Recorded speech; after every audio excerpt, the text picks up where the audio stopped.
today is going to focus on the anti-Semitism and the question of Iran. So it's a privilege to be back. Okay, so good morning. Actually, I got some emails from some of you actually with some queries, and I invite you to actually come up with that while in discussion. Today, that's just be more specific regarding Israel and the Middle East, maybe regarding Europe and the Middle East, Israel in between.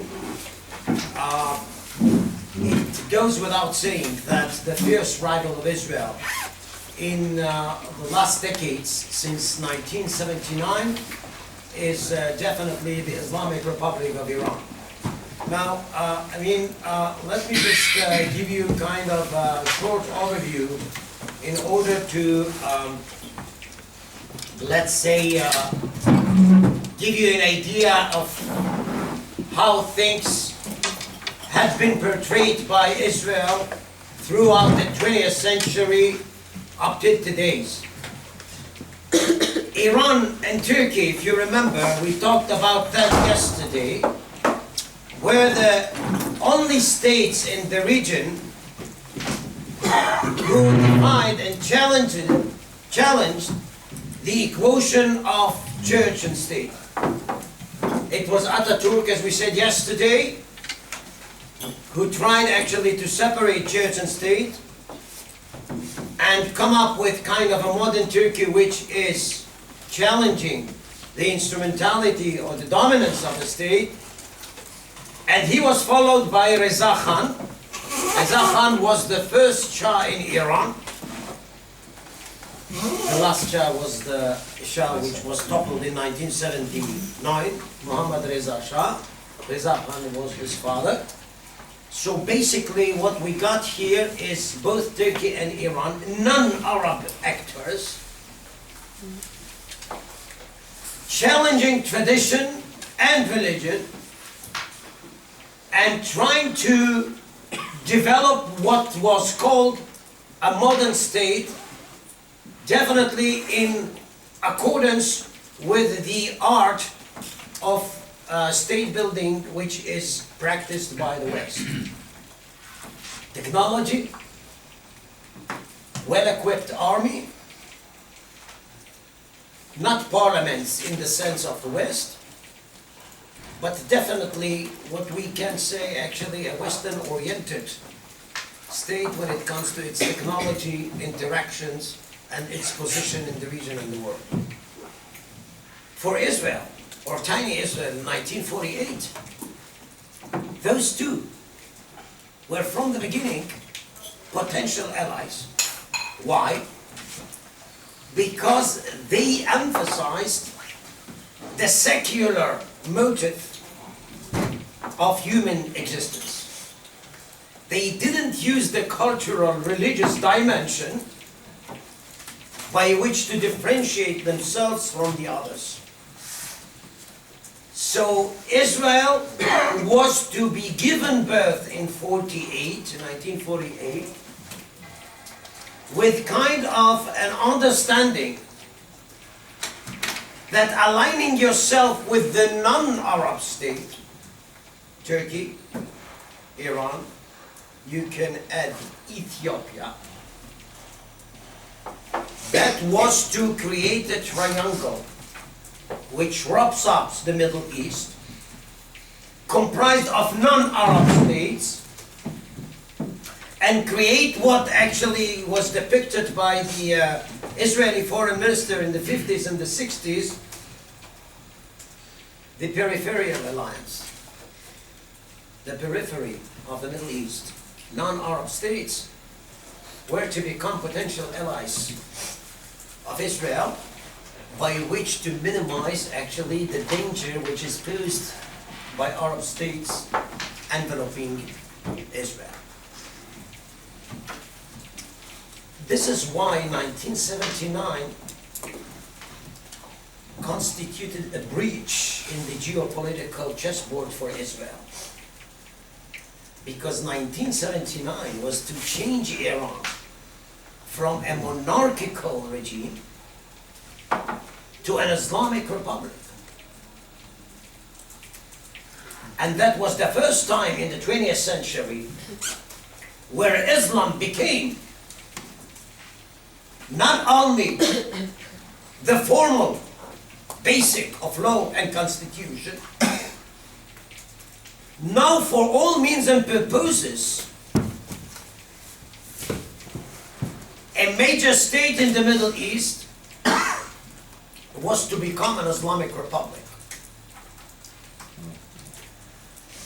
And basically that served a watershed in the region itself. Why?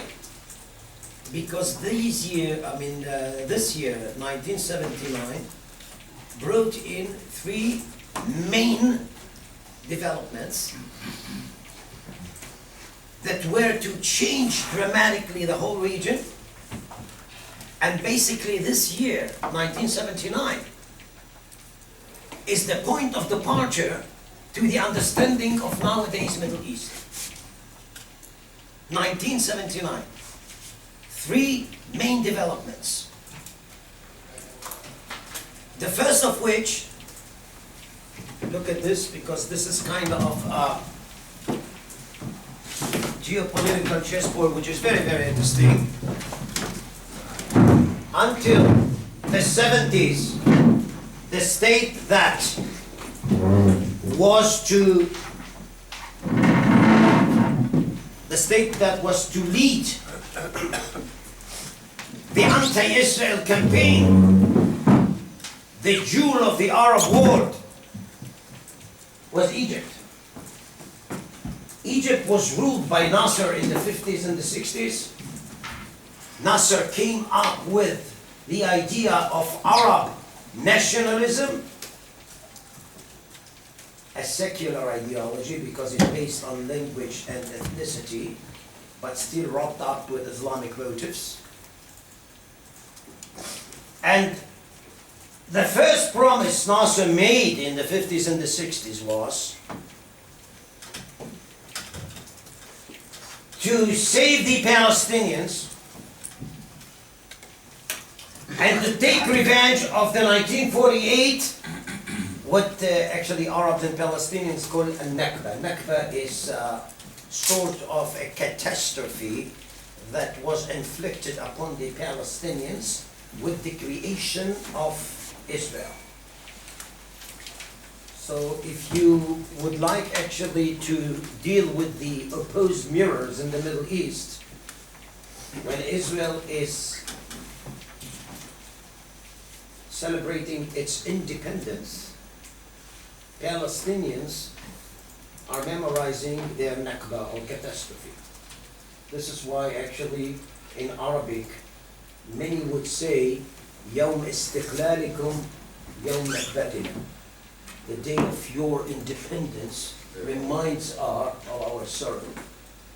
And basically from the beginning, 1948 was to become year by year kind of, as I said before, crossroads or watershed with which to understand actually the two sides of the river's banks.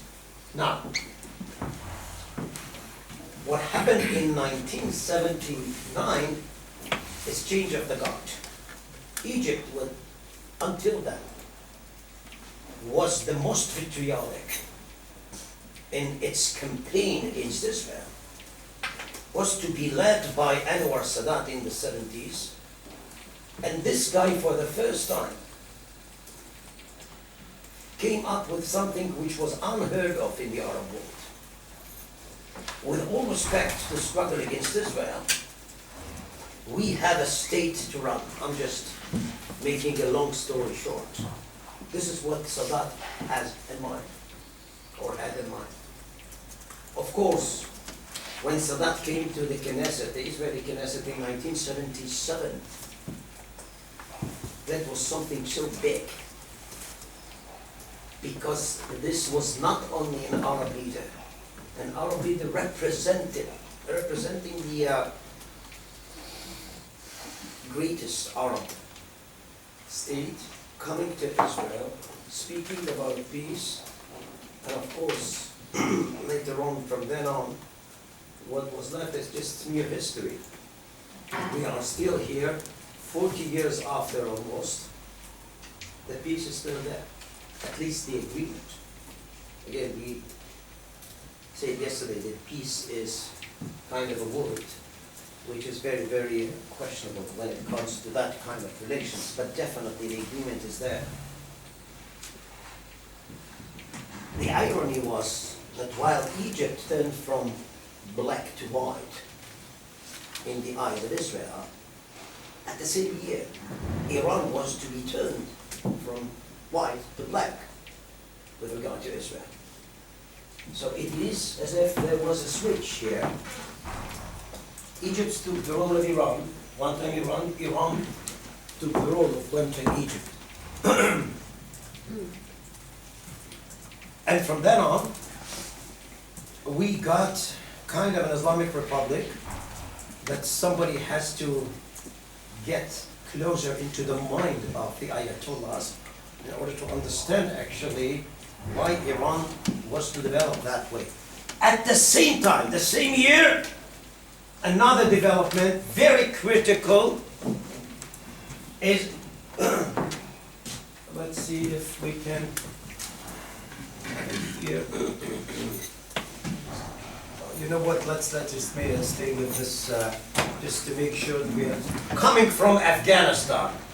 Afghanistan was to be invaded by the USSR, and this was the beginning of a huge saga, a real imbroglio, under which actually Al-Qaeda fighters were to actually find or create their base in Afghanistan, and here comes the whole chessboard of the Middle East.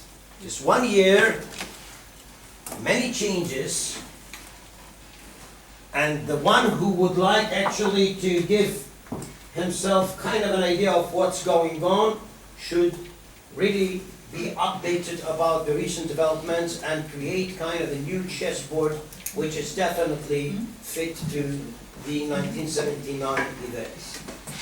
So, let's deal with Al-Qaeda first in order to understand where all these come from. Al-Qaeda is a bunch of Arab Islamists who either found shelter in Afghanistan because they were expelled from their own countries, Egypt, Jordan, and other countries. It is very, very interesting to see that pro-Western Arab states were to expel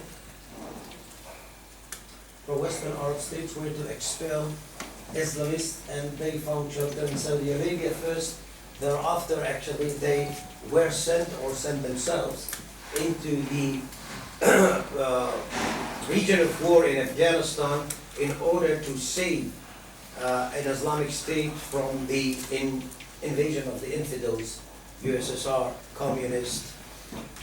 This is, of course, something like a red flag in the eyes of many, many Islamists, because communism means atheism, and this is much more problematic than Christianity or even Judaism. So there was a wake-up call for all Muslims who would like to save Islam to shift themselves toward Afghanistan and to create an Arab belt, Qaeda, which was to support the Afghan Mujahideen. Mujahideen, jihad.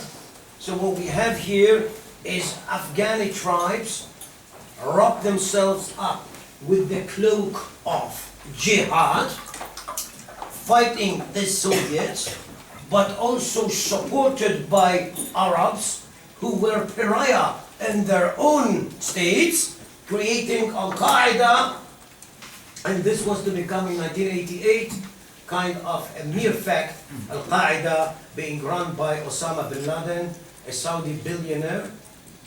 Again, I mean, we don't have time to elaborate on that, but I was asked yesterday about Saudi Arabia. Remember that the Bin Laden family is not a family in the Western sense of the word.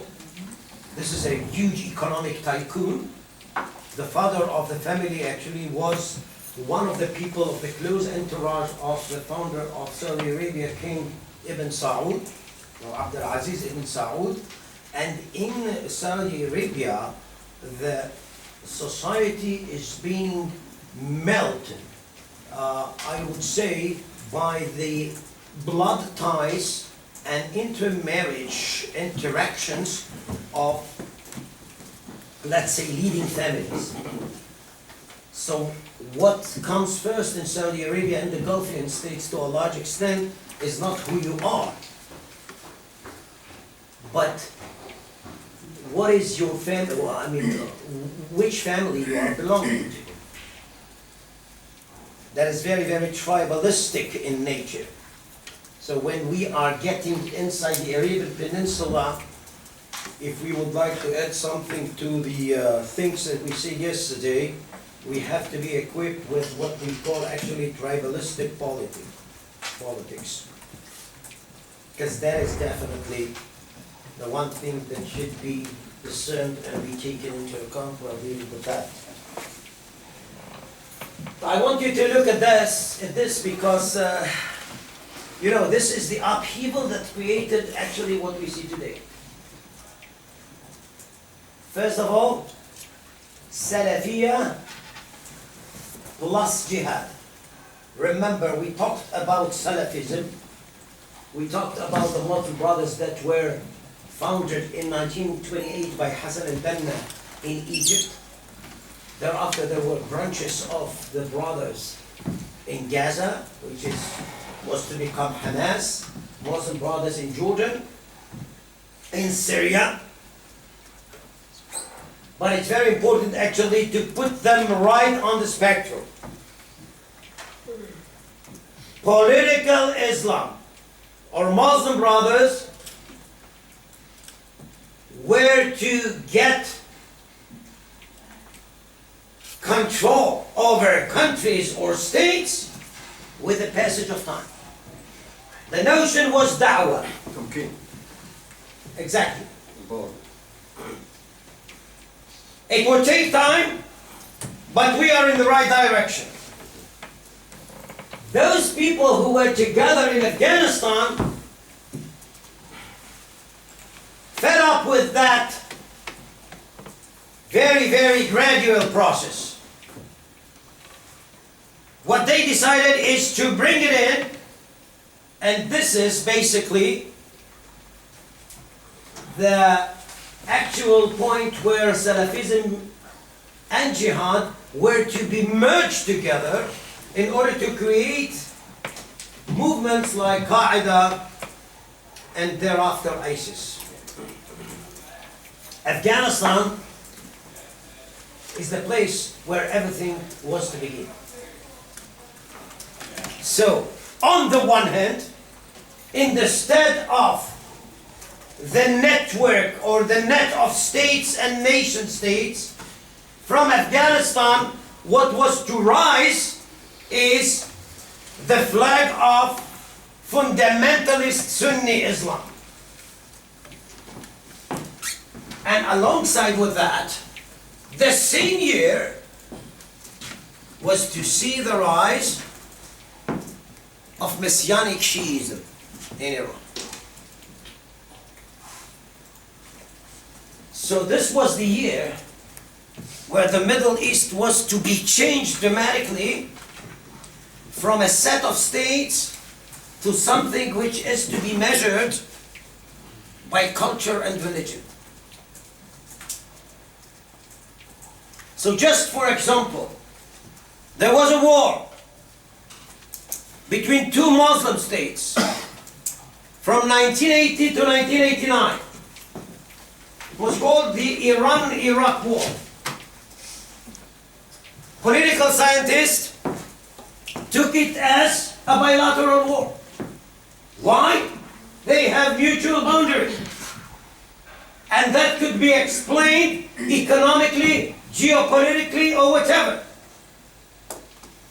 But if you are using the cultural, religious layer, the Iran-Iraq war was to start the renewal of the Sunni Shiite thing. Iran, Shiite, Iraq, full of Shiites, but being controlled and seized by Sunnis. Saddam Hussein, which on top of his being Sunni, was also a member of the Ba'ath party, which is definitely inspired by communist and socialist ideas, kind of a pure kafir in Shi'i sense. And that was the longest war in the 20th century in the Middle East, 8 years. Not between Israel and Arabs. Muslims versus Muslims. Or if you would like to have, and you would come with me back to times immemorial, it's not only Sunnis versus Shiites, it's Arabs versus Persians. Which this is something that you can find 3 millennia ago as kind of a basic conflict that characterized the whole history of the region of what we call the Persian Gulf. By the way, this is Persian Gulf. In Persian, it is expressed like Khalij Fars. Khalij Fars. This is the international also name given to this waterway. But if you're going to use actually Arab maps of the Gulf in Saudi Arabia and Iraq, you would say Al-Khalij al-Arabi, which is the Arab Gulf, not the Persian Gulf. And this is not kind of a semantic issue. Again, if you are digging into the water of this waterway, you will find kind of a set of conflicts between Arabs, Persians, Sunni, Shiites, etc. So what we have seen here is the renewal of much of the accumulated, I would say, burden of history being floated in the Persian Gulf and beyond. Take into account that in the 70s also, the Britain, which was still ruling the Persian Gulf, was to evacuate the region.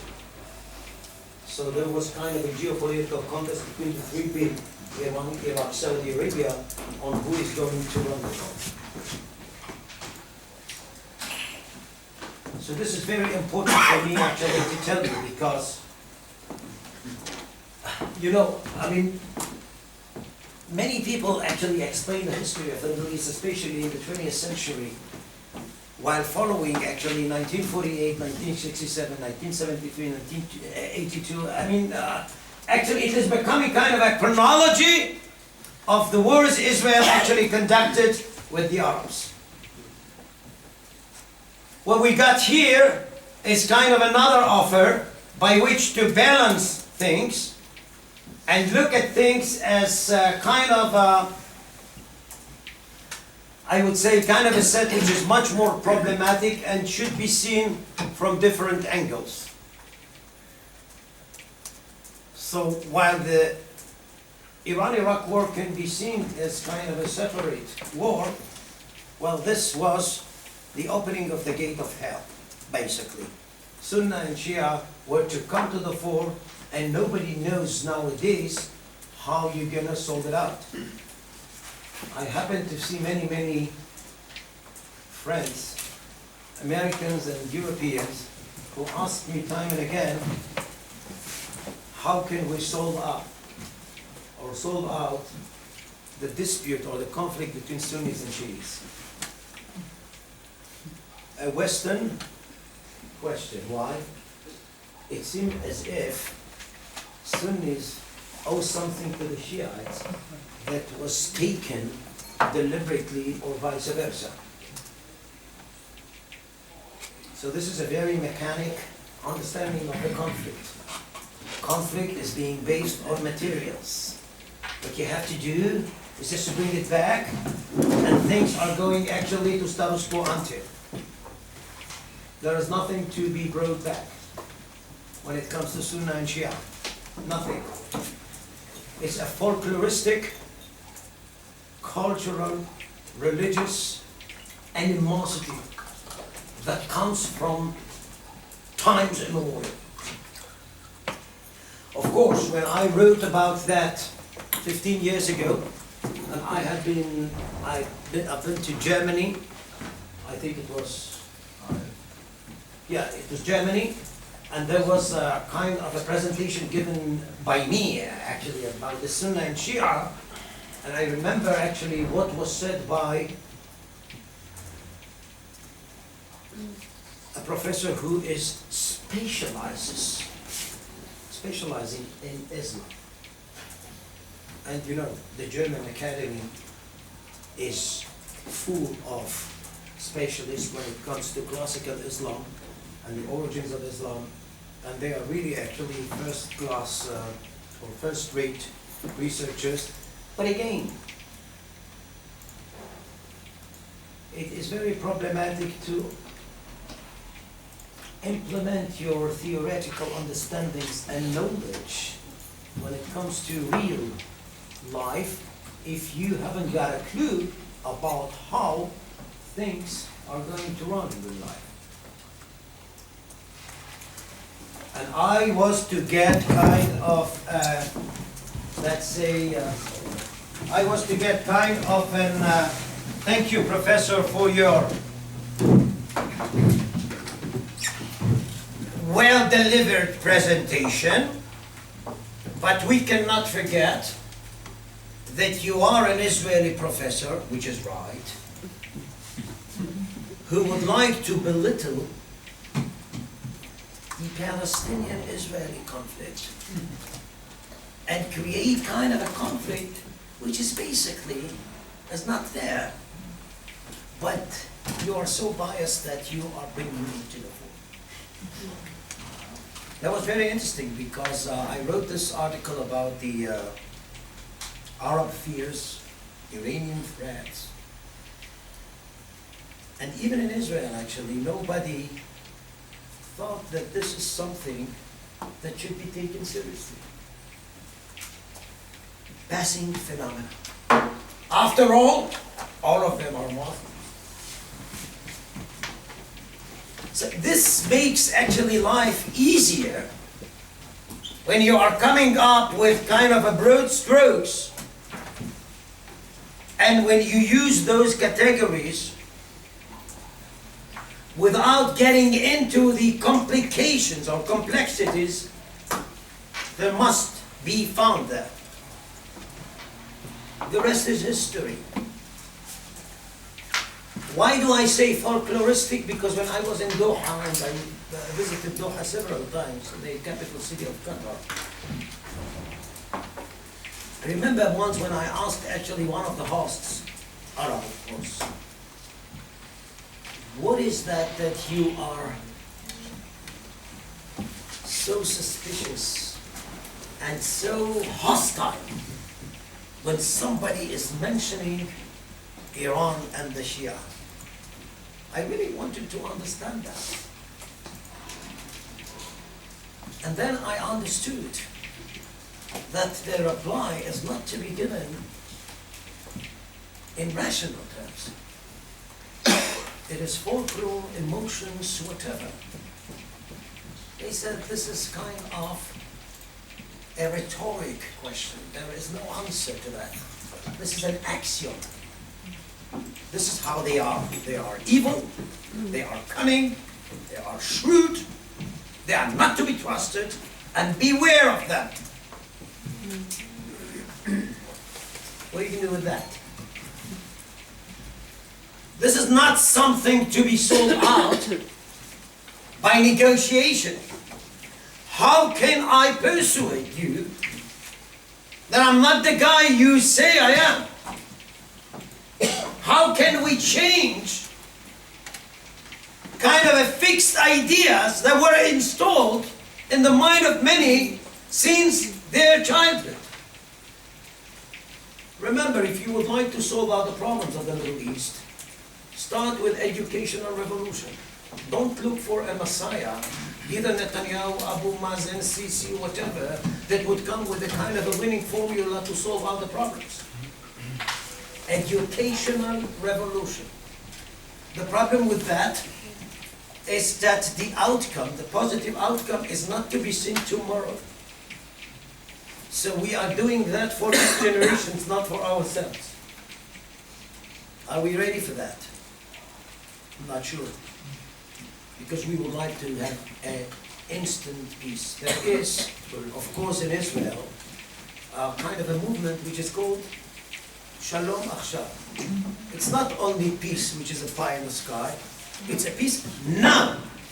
Now. Which means that you have here very childish and infantile movement who is not willing to hear even about these complexities, about these difficulties. They would like to have it now, and the sooner the better. This is very dangerous. Why? Not because peace is dangerous. Not at all. All of us would like actually to have kind of a place for themselves and their family, better future and safer future. That's natural. The problem is that it is always something that would or should be understood in the sense of it takes two to tango. And we don't even have one player or one dancer. It's the Americans and the Europeans who are dancing. The whole world is dancing, talking about peace. The belligerents in the Middle East even don't have that possibility in mind. So the gap is unbridgeable, and the gap is conceptual. And we are required actually to get into this gap and to use it.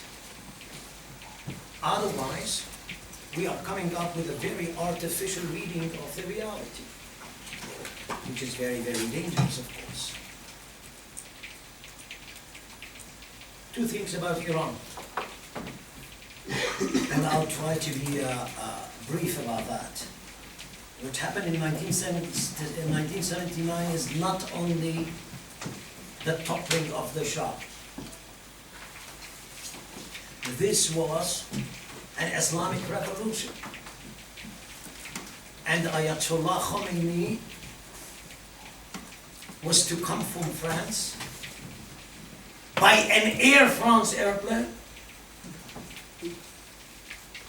He had no army at all. This was the first time that the West actually was so bewildered and astonished to see that the conspiracy theories were to rise and skyrocketing. Who stands behind them? You're not going to tell me that that kind of revolution can be made without tanks and airplanes and conventional army.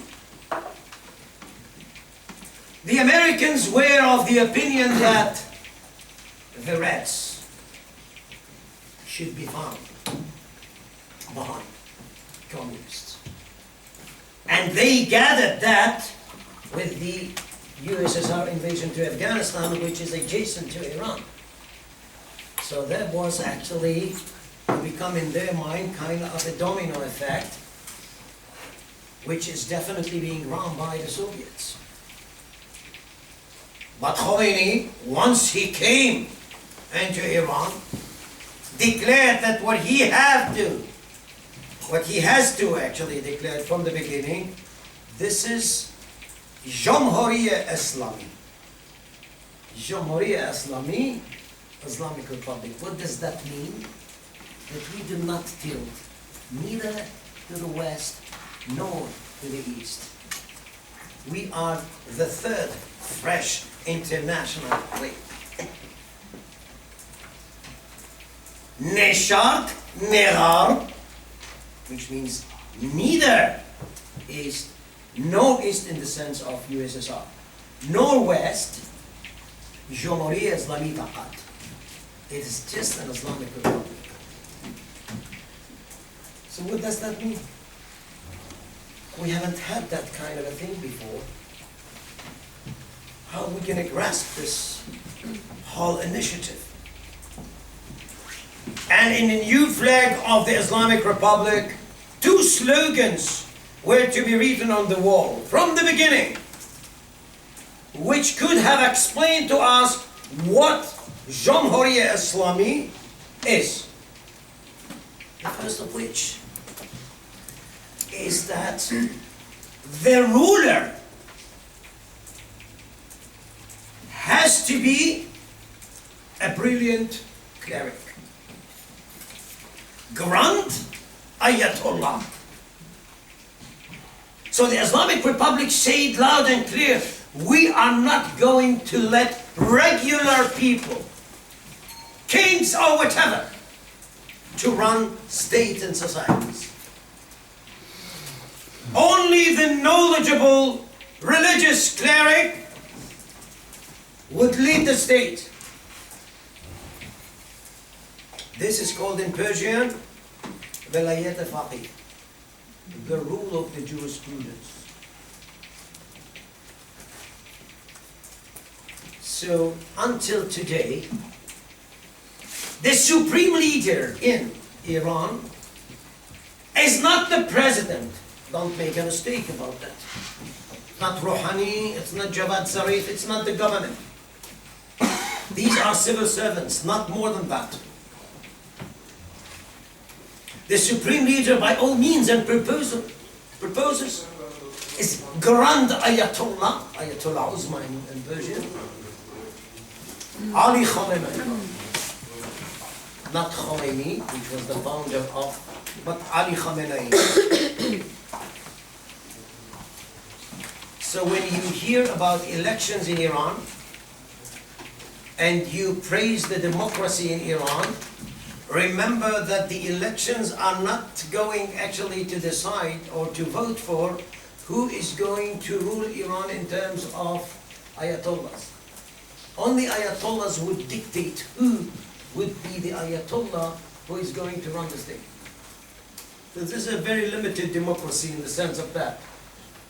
You can vote, but you are not necessarily can be elected. You have to be approved by the ayatollahs if you would like to become civil servant, foreign minister, prime minister, or whatsoever.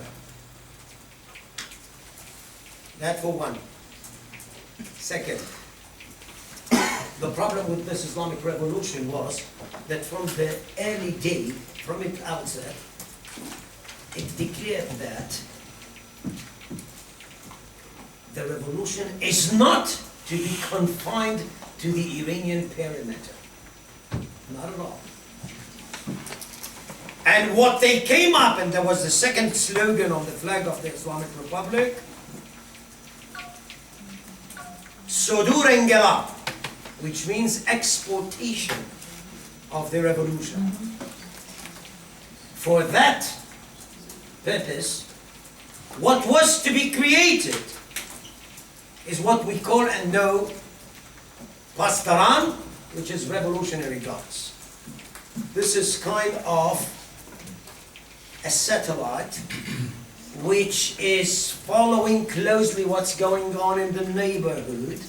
And once you have kind of a weak link,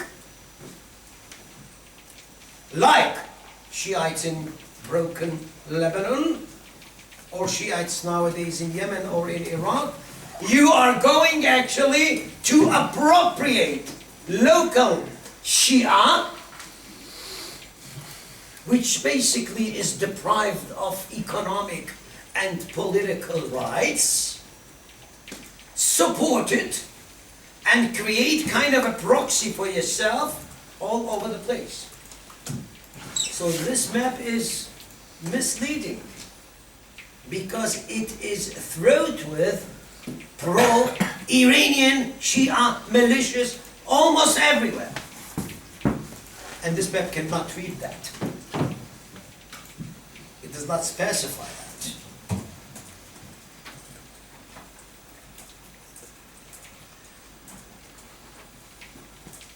The other thing that had become an industry, and this is how things come to Israel, is to make sure that the revolution's burners are being refueled time and again. For that purpose, Israel was kind of a precious asset for the Iranian Ayatollahs. Because from the beginning, when you are trying to say how different you are from your predecessor, you have just committed a revolution. You have to persuade people about the advantages of your revolution. The first thing that a revolutionist would do is to snipe at the ancien regime, to tease the ancien regime and to show how different he is in comparison to the ancien regime. Where the ancien regime, the Shah, was very, very pro-Western and very, very friendly to Israel. The best way for me to show how different I am in comparison to the Shah is to be anti-American and anti-Israeli. Let alone that goes in line with what Ayatollah Khomeini, the founder of the revolution, had written in his book, which was compiled before the revolution, and brought in Shia messianic understandings about how the world is being comprised. There are two species in that world. Shia said, on the one hand, the deprived, mahrumin or mustaz'afin in Persian. On the other hand, the usurpers, mustakbarin. And this was not only an Islamic, Shiite Islamic revolution. It was also very socio-political in its nature, because it also approached the deprived people saying that from now on, we are going to get the upper hand. And what we are trying to do here is to bring in salvation for the deprived. Who are the usurpers? Who are the evils of this world? This is written word by word in Hukamat al-Islam, the book that was actually compiled by Khomeini. USSR, well, that goes without saying. Communists. But I think that if we are looking for kind of, I would say, a rebirth of classical anti-Semitism, which was seen in Europe long before, and was to reconstruct it and brought in into the Shia Islamic thought, it would be that book. Well, the world, said Khomeini, unfortunately, is being ruled by Satans. Satans. Of course, like in the Bible, also in the Quran, Satan has a very convoluted way which ordinary human being cannot trace and follow. You have to be an expert, a real expert when it comes to Satan.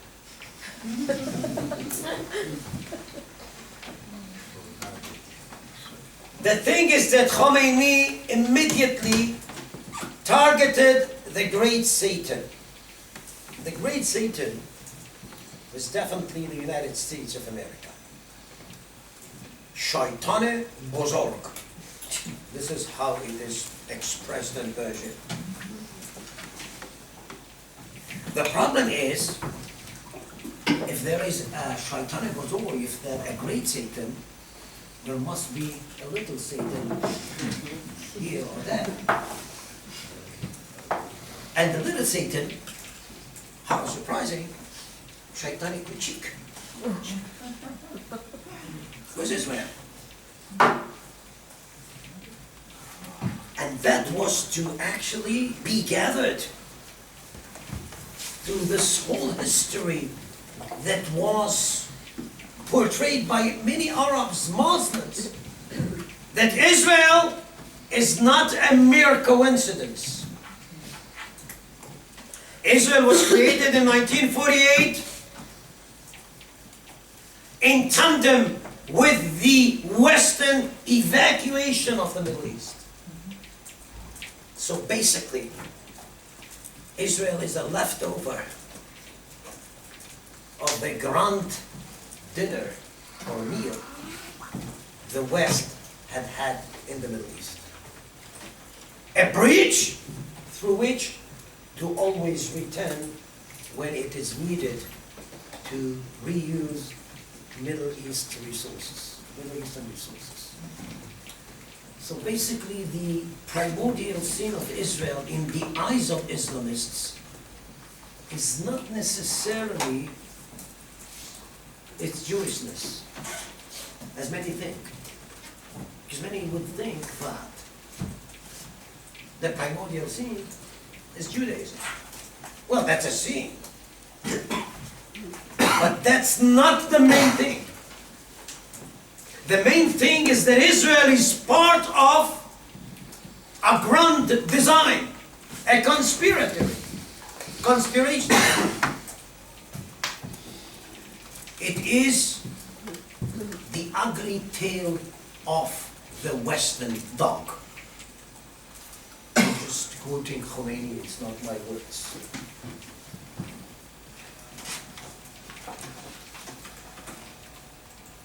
So now Israel was to be taken from the beginning. From the beginning. As kind of an essence which is antagonizing. Totally different, the opposite of what Islam has preached for ages.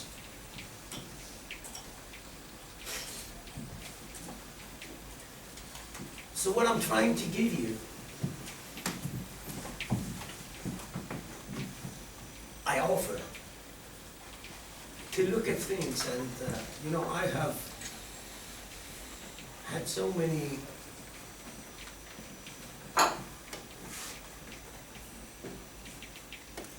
meetings with people of the region to be pretty confident while putting it that way. It's not scientific, actually, my understanding, because I don't know how to measure culture and religion, and to what extent we are able actually to have an exact saying about them, but it is there. I remember I used to live 3 months in Egypt, in Cairo. I went to Dar al-Kutub just to gather materials, and my mom, who came from Iraq, as I told you yesterday, she told me, please don't kill me. Don't do that. Don't go to Egypt. I know them. What does that mean, I know them?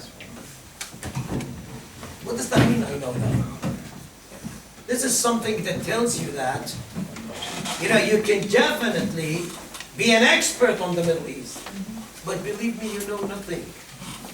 when it comes to the real things, I know them. Who are they? The Arabs. What do you know them, Mom, which I don't know?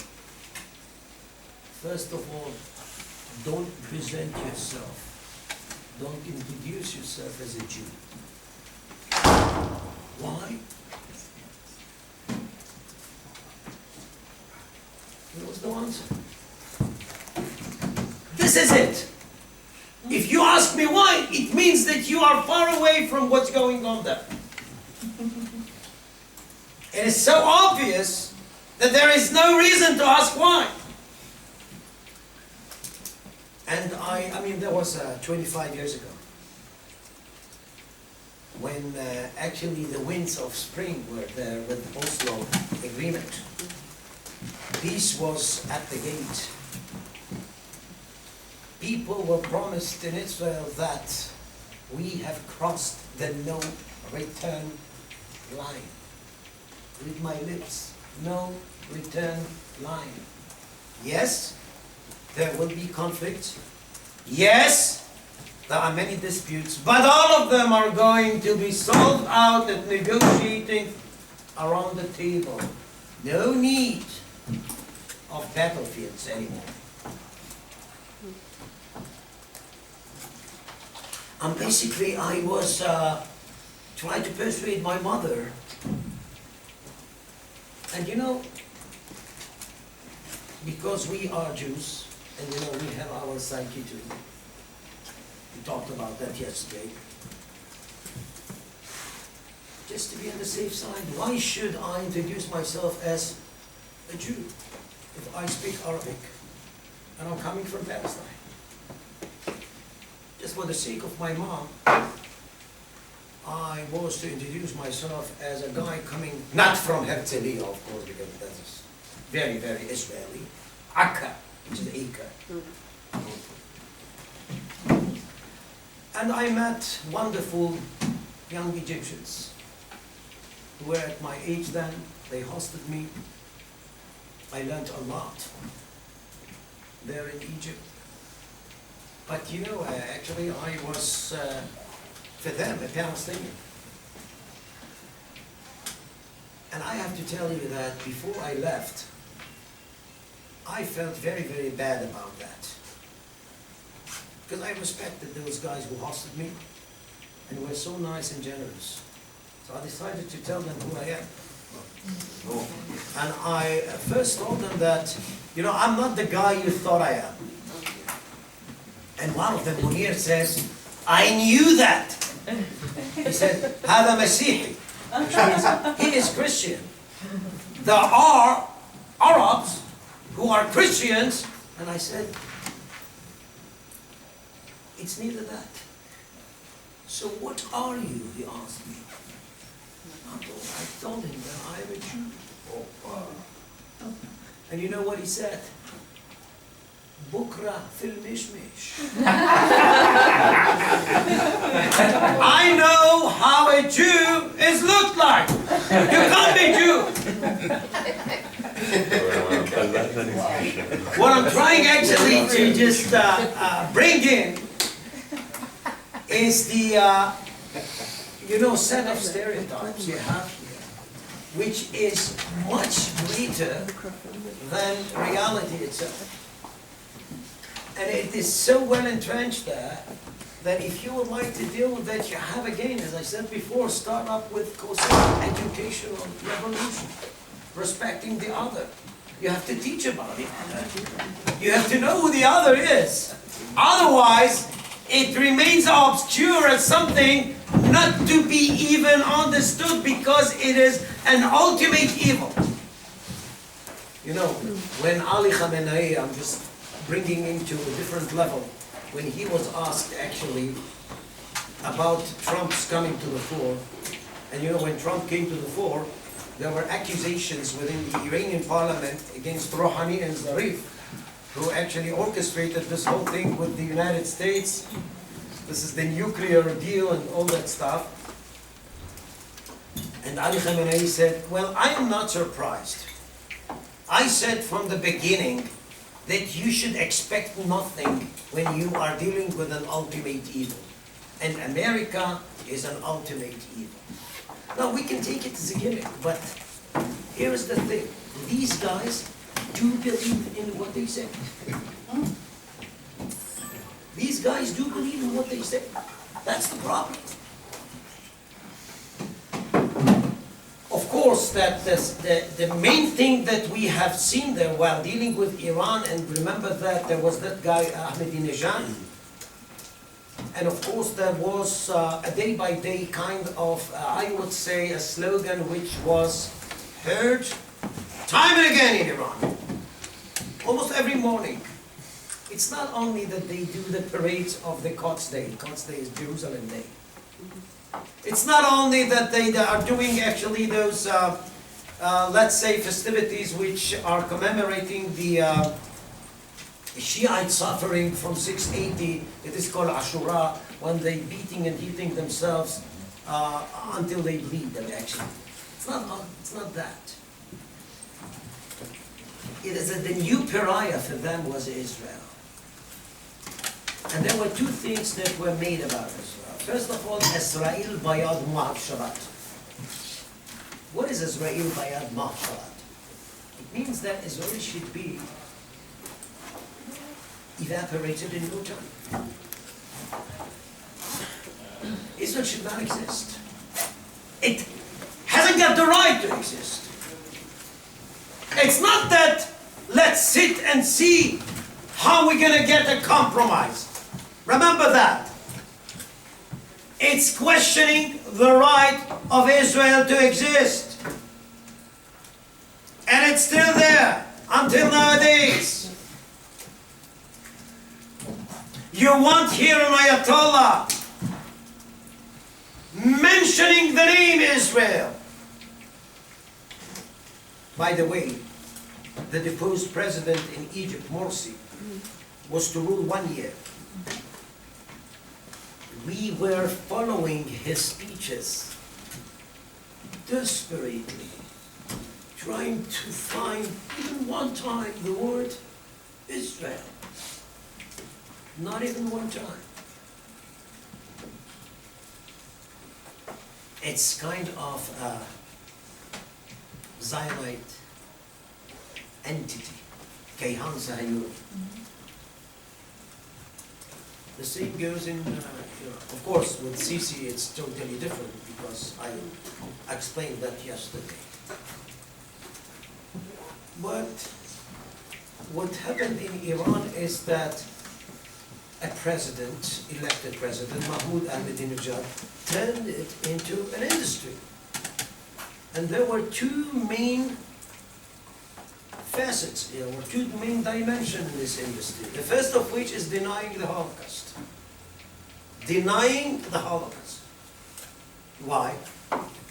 If Israel is a byproduct of the Holocaust, if I am going to undermine the story of the Holocaust, I'm going to undermine the very existence of Israel. Simple as that. So Ahmadinejad didn't say that there was no Holocaust, but it was not 6 million. Just omit 1 0. It should be 500,000 or 600,000. And many others suffer much more than that. This is what he said. Second, okay, Jews suffered in Europe. Why should Palestinians pay the price? Take Alsace-Lorraine, or whatever, and create a Jewish state or state for the Jews there. Let Germany pay. Let France pay, or whatever. Vichy government, not France, not the resistance. I think that was very, very interesting to see what happened there. Because at the same time, many, I would say, agents of the industry denying the Holocaust were more than welcome in Iran. Ahmadinejad actually did many exhibitions in Tehran or in Isfahan, introducing actually the merchandise of Holocaust denial. And that goes on until today, even in a more modest manner, because Rouhani and Zarif are, I would say, attacking with their charm, attacking the West with the charm. This is called the charming attack or the charm attack. They are very romantic. They know English, which is very important when it comes to the West. Fluent speakers in English. If you are that fluent in English, you can't be that problematic when it comes to religion. And when we got actually this in the city, second thing was, of course, the nuclear activity. And, you know, there was a debate in Israel 20 years ago how serious Iran is. Iran goes nuclear. Ahmadinejad is being portrayed and photoed day by day with helmets nearby the centrifuges, speaking and saying loud and clear, we are going nuclear. And the day after he says Israel should not exist. Now my American friends always told me that you must understand that this is not inherent. This is instrumental. Many Arab states actually even claim that. What Arab states said, he is not going for Israel. What they are doing is, in their aim to crush the Arab state, they are legitimizing themselves by talking about Israel. So don't worry. You can tell that to anxious Jews. They won't accept that. What does that mean, inherent or instrumental? You want me to put it to the test? You really want me to count on your assessment that this is instrumental and not inherent? Well, I offered actually whoever suggested that he should try first that on himself. If it is instrumental, he would come to tell me. If it was inherent, he won't come. Just like that. So, I mean, you can talk about Israel as kind of a laboratory of attempts or whatever, or sort of exercising experiences. No. You have to understand, in Israel there are many people who are really frightened and afraid, even if they are not aware of that, because it is part of the psyche of what's going on in the neighborhood. And you can't blame them because of their historical experience and because what's going on in the neighborhood is really, really problematic. We just said that Bashar al-Assad has slaughtered his own people with chemical weapons. I won't let you even imagine what would have happened if he were a little bit much stronger than Israel. I'll tell you what would have happened. There was no Israel anymore. And this is kind of a truth that I dare say that most Israelis are fully agree with, left and right. The moment that Israel won't have the military technological advantage, it is under the danger of extinction, sorry. Extinction. You mean extinction of the state or genocide of the people? Of the state. Of the state. And Jews actually were always wandering throughout the world. So, you know, we Jews actually have sort of a very, very black humor when we talk about the demolition of the third temple. So we've been there. Once again, let's go to the diaspora. The thing is that now we can't think of that anymore. This is why Israel is so precious for Jews. This is why Israel should be not a Jewish state maybe, and I definitely go against this thing. It is a state for the Jewish people. A state for the Jewish people. Because when you say Jewish state, what people portray in their mind is a halachic, traditional state. It's a state for the Jewish people, or of the Jewish people. And of course, again, there are minorities whom we do respect, and we should protect, and we should provide them with whatever they need. Druze, Circassians, Armenians, Palestinians, with all difficulties. How are you going to do that? That's a really tough march.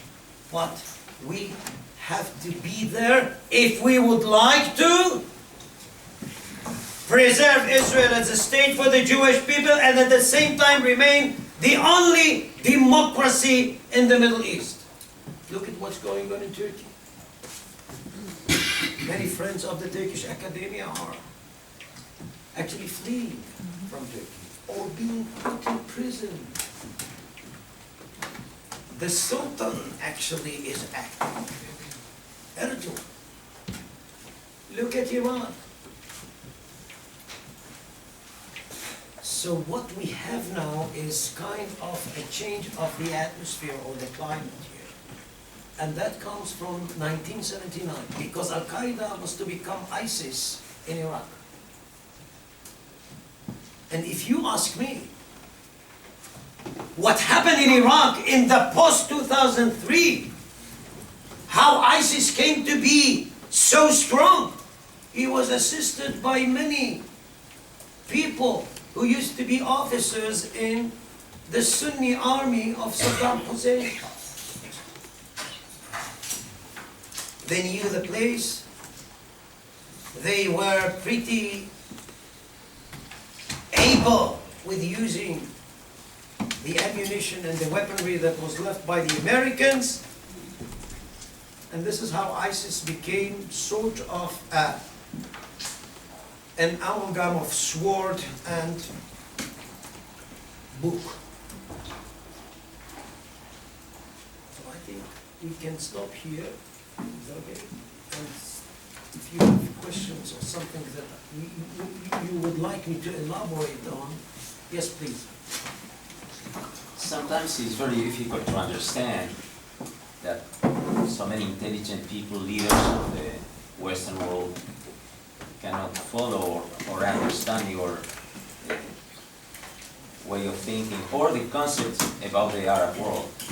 So it looks like we are in many centuries ago when most of the people on earth were in mass consciousness, so they were following a leader. But leaders now are in a huge number all over. So how can, or what did Israel did in the past with all this knowledge in order to make the world leaders understand that they have to shift the way of thinking and they have to look things from a different perspective? Because apparently Obama's administration, Trump's administration, whatever you said about Germany is a very square way of thinking. Dangerous at the same time. First of all, you know, Israel until 1967 was to be the David of the Middle East. The David of the Middle East. After 1967, it became the Goliath, and the Palestinians became the David. Now, if you are a Goliath, it is very, very, you're being portrayed as a Goliath. It is very, very difficult actually to do your campaign while you are the strongest party or the stronger party when it comes to the conflict. That for me. Second, in many European states, there is a growing lobby of Palestinians and Muslims who constitute a huge I would say, power when it comes to the elections and constituencies.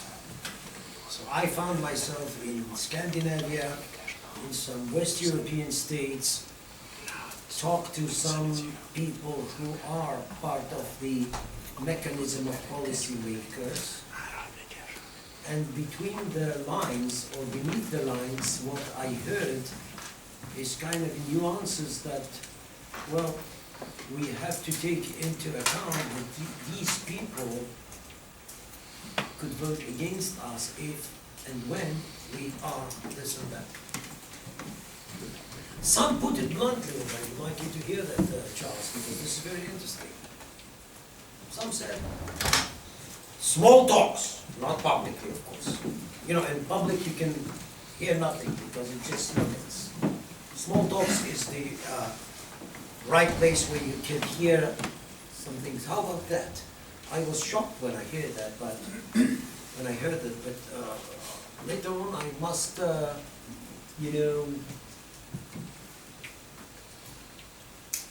must admit that that makes a sense. So you would like us to support 6 or 7 million people, when on the other side we have hundreds of millions. How stupid that would be, politically and geopolitically speaking. That makes a sense. Just like that, it was put on the table. And I had to agree, because, you know, it's against the stream if you are going to support Israel.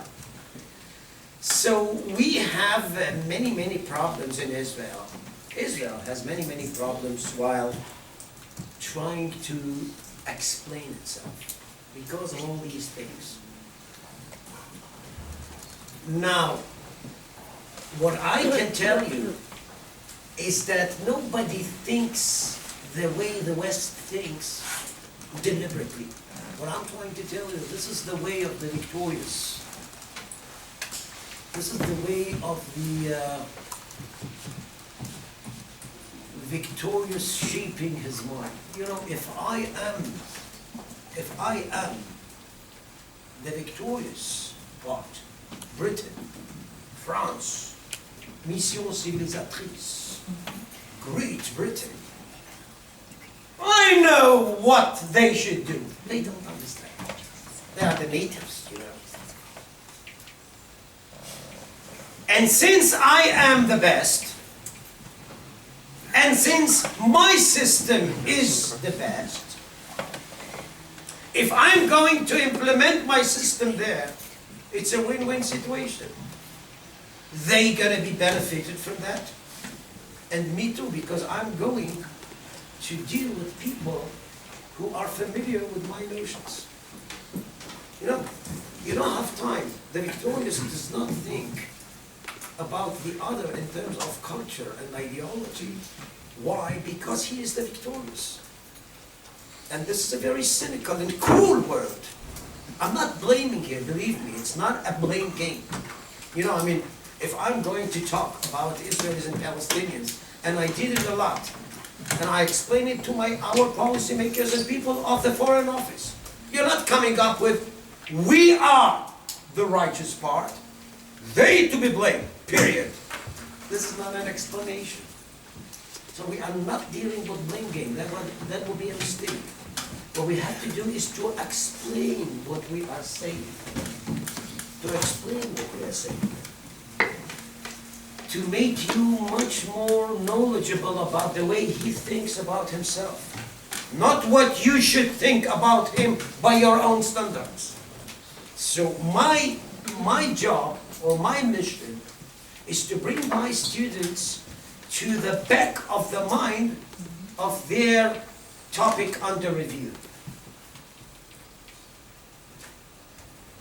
For example, after Protective Edge was a war in Gaza between Israel and the Hamas.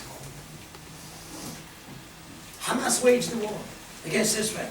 because he was so desperate, and he thought that worse than what he had then cannot be actually the same. I mean, after the war, something he hoped would change or would happen in favor of them.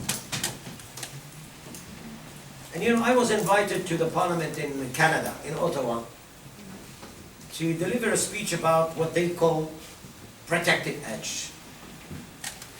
A day before the presentation, I got a phone call from the Speaker of the Parliament. Not the Speaker, sorry, the administrative coordinator or something. And he said, "Dear Professor, will you be so kind as to change your presentation's topic?" Well, I was brought in, actually, they paid a lot of money for that. You know, chutzpah is basically something which is very, very familiar with, Israeli culture. I should have been chutzpan, which means to say, what is that? How come? Haven't we agreed on the topic? Why are you coming? No, I said, okay, what would you like to hear tomorrow? And they say, listen, we'd rather you talk about ISIS.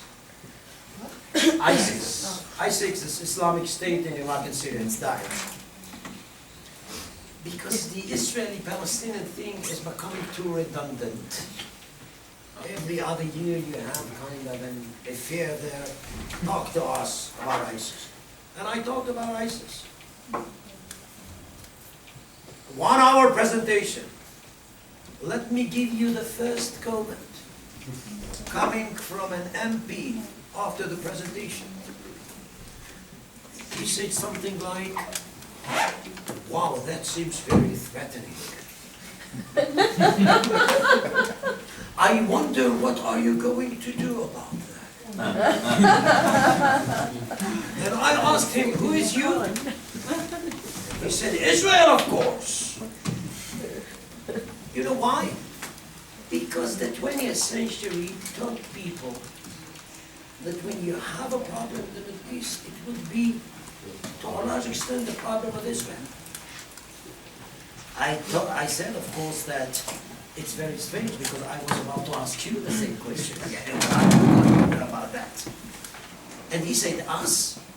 I don't see how or what can relate us to that monster.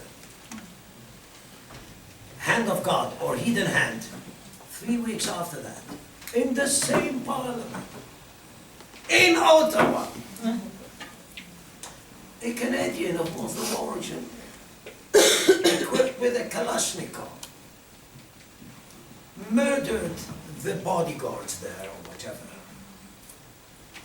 and was killed at the threshold of the parliament before he is going to assassinate Canadian MPs.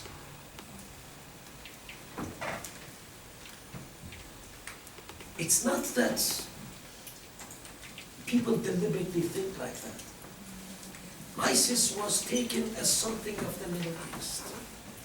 The Middle East is kind of a swamp which is so different from us. Thanks God. The problem is that the swamp is exporting the virus again to other states, to other continents. And I'm not sure actually that the other continents are pretty able to deal with that in the right sense, because it has to do with a sharp contrast with the Magna Carta, as we said yesterday, upon which Western societies were to be forged. So we have to just broaden up the scope. It's not that somebody did it deliberately, but this is how it is. We know better than you what should be done. And when I talk to American policymakers after 2003 about Iraq, and I remember that, I just said that, listen guys, it's not what you see on the ground. It's a lot of bad blood, which is coming from times immemorial. You have to take it into account. No, it will be okay. You know what they did in Iraq? They did de-Ba'athification. What is de-Ba'athification? They authorized the new Shi'i government to de-Ba'athize Iraq. Which means when you have an activist of the one-time Ba'ath party, you can execute, prison him or whatever. You know what the Shiites did? They Ba'athized all Sunnis in order to settle the scores with them. And they tried to slaughter Sunnis without even kind of an understanding who is a Ba'athi or not, because they were the enemy. You know what is going on now in Mosul? Mosul was liberated. Yeah, Mosul was liberated. Mosul is full of Sunnis. All Sunnis in Mosul are being accused of being actually ISIS supporters. So they are going to be slaughtered by the Shiites now. So it goes on and on. Thank you. So, I know a lot of people have been signaling me for questions, but we're going to take a tea break. And I'll just say very thank you for the presentation very much. I'll just say one interesting tidbit of information. So you know I'm born in Montreal in Canada. And I was in the United States on television, live television, the day the Canadian Parliament was attacked. And somebody asked me about it, so it was unclear. There were reports that the Parliament was in the process of being attacked. And I said to the interviewers, and we had no information, I said, you know, this is being recorded live, it was being streamed live, and it was going to be repeated several times. And I said, I know exactly what's happening. It's going to be an Islamist attack, and then the President of the United States will get on television saying that Canada is our greatest ally, but it's too early to determine what is happening, and it will be denied that it was a terrorist attack by an Islamist radical. And it's exactly what happened. Stephen Harper, the Prime Minister of Canada, called a press conference that night at 8 o'clock prime time, and he was amazing. He called it an Islamist terrorist attack, and he traced it to its roots, its intellectual, ideological, and terror roots. 5 minutes before Harper's speech, President Obama had a press conference saying, it's too early to see, we'll stand with Canada, we'll provide all the resources that we can to help Canada, but he sort of sucked the wind. He still thinks that it's too early. It's amazing, it's amazing. So the Canadian response is very clear, but you know, the President of the United States is much more powerful, has a wider reach than Stephen Harper. Would you go say the same as Harper? I don't think Never. he's- Never, right? As Harper, he's different, but no, he's a. All right, enjoy the tea and coffee. We'll ask you questions.